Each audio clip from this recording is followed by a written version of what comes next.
Good morning. I'm Michael Kovnat, and this is the Next Big Idea Daily, your shortcut to the smartest new nonfiction, one big idea at a time. Make sure you're following the show on your favorite podcast platform, and if you like it, please leave us a rating and review. Now, we've known about climate change for decades, but most of the so-called solutions have felt too slow, too expensive, or too politically fraught.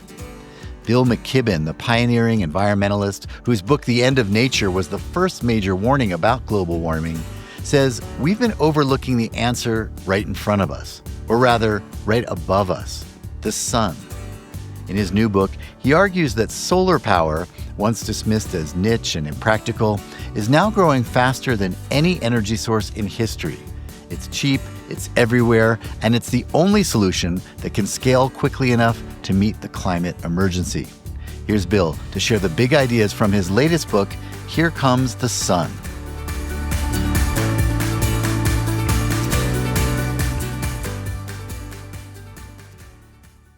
Hello, everybody. This is Bill McKibben.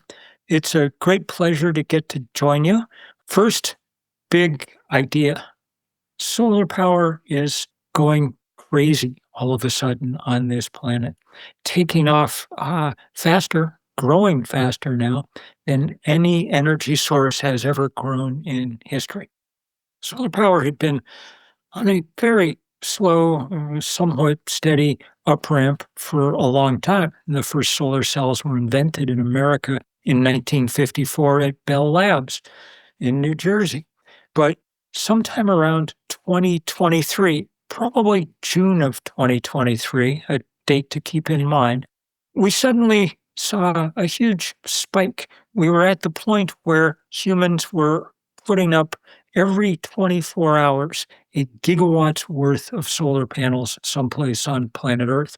A gigawatt's the rough equivalent of a nuclear power plant or a coal-fired power plant.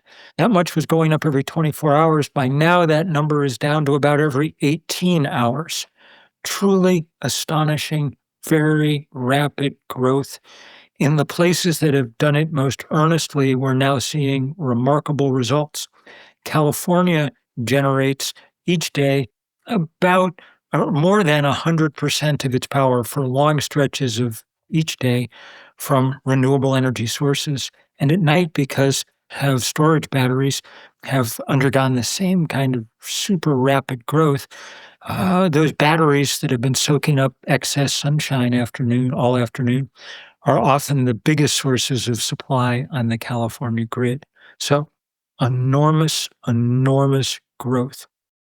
Second big idea, thank God, because this is the only thing that's going to scale fast enough to give us any kind of hope in dealing with the climate crisis.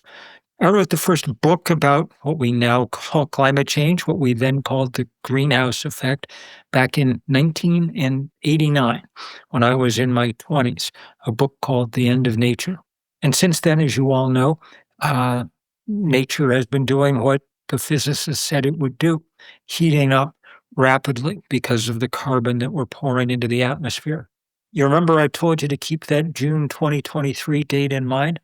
Not only was it the month when humans went past a gigawatt's worth of solar panels, the real spike in renewable energy generation, it was also the month when the planet experienced what the hottest temperatures till then that would have ever been recorded on this Earth. The temperatures, in fact, the scientists were assuring us were the hottest that had happened in at least 125,000 years. This spike that began in the summer of 2023 continues to this day. Almost every month we've had since has been the warmest April, the warmest August, whatever, in history. 2024 was even warmer than 2023. So far, 2025 is on pretty much the same pace. And as a result, we're seeing very dangerous things. The jet stream and the Gulf Stream starting to flicker and falter. Nothing else that we're going to do is going to happen fast enough and on a scale large enough to significantly affect that momentum, except perhaps the very fast rollout of renewable energy. Fast being the operative word here, because climate change is such a timed test. It takes dozen years to build a nuclear power plant, half that to put up a gas-fired power plant, especially now when turbines are in short supply. But you can build a big solar field or wind farm, uh, start to finish in a year and have it producing power. This is our one real chance. Third big idea. It's also a good idea if you're worried, as I am, about encroaching autocracy and fascism on this planet.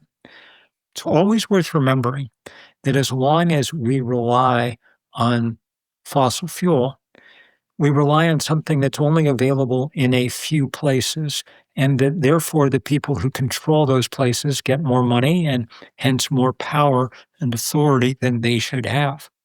In our country, the Koch brothers were the single biggest oil and gas barons, controlling more pipeline capacity and refining capacity than anyone else.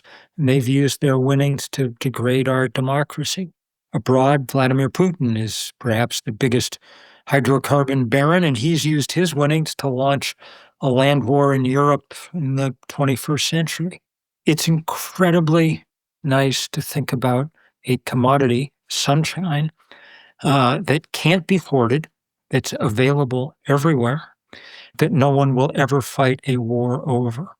And if there's any hope of dealing with the fast-forming autocracies on this planet, then this has got to be one of them, giving communities and localities the ability to produce their own energy instead of shipping their money off to Texas or Saudi Arabia.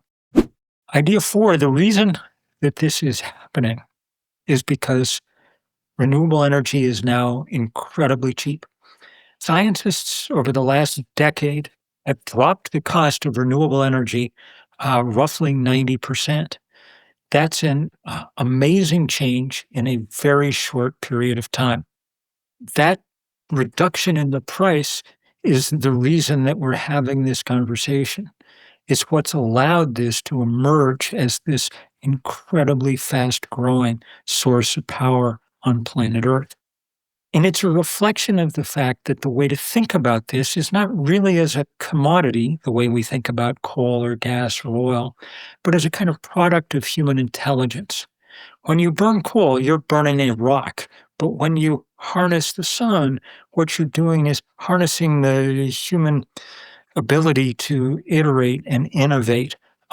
That's what's really happening here. Yes, you need a certain number of minerals to make it work, but not that many. You go get some lithium someplace for a battery and you put it in that battery, and there it works for the next quarter century. And when the battery itself begins to degrade, we now have the capacity to recycle that lithium easily and therefore produce the next round of batteries. The Rocky Mountain Institute said last fall that we should be finished with mining for critical minerals by 2050 in the course of the energy transition, because after that, we'll just be able to rely on a steady stream of recycled minerals to keep us going. Coal, by contrast, if you go mine some, what do? You set it on fire, and tomorrow you have to go mine some more. A way to keep this in your mind is that 40% of all the ship traffic on planet Earth at any given moment is just shipping coal and gas and oil back and forth across the seas to be burnt. Something we don't need to do because the sun and the wind travel across the planet daily and for free. Fifth and final idea. This is one of these epochal moments for human beings. In its way, as big as the moment when we started figuring out how to burn fossil fuels, or maybe even the moment when we began to learn about agriculture. Because it allows us to do something really remarkable, which is put out almost every fire on Earth. Humans and fire have been synonymous for at least 700,000 years. Darwin said that fire and language were the two things that really marked human beings off as special. And really, fire, once we harnessed the combustion of coal and gas and oil in the Industrial Revolution, produced modernity. But it came at an enormous cost, the complete disruption of the climate system, and with it an existential threat to the planet.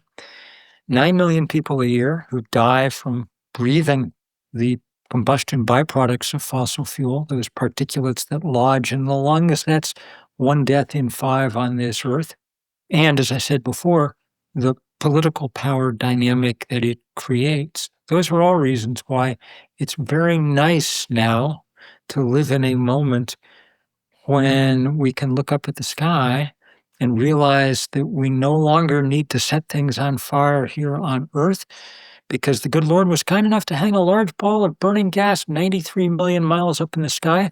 And it not only is able to provide us with light and warmth and photosynthesis, but with all the power that we would ever need. The only question is whether we'll use that power quickly enough, grasp that ability to change quickly enough, do it before we're overwhelmed by the forces of climate change. Thank you, Bill. All right, everyone, get your copy of Here Comes the Sun at your favorite bookstore or use the link in the episode notes. And go to nextbigideaclub.com to find out about our hardback subscription club, where we'll send you the best new nonfiction books as chosen by our curators, Malcolm Gladwell, Adam Grant, Susan Cain, and Daniel Pink. That's nextbigideaclub.com and use the code DAILY for a 20% discount. I'm Michael Kovnat. See you tomorrow.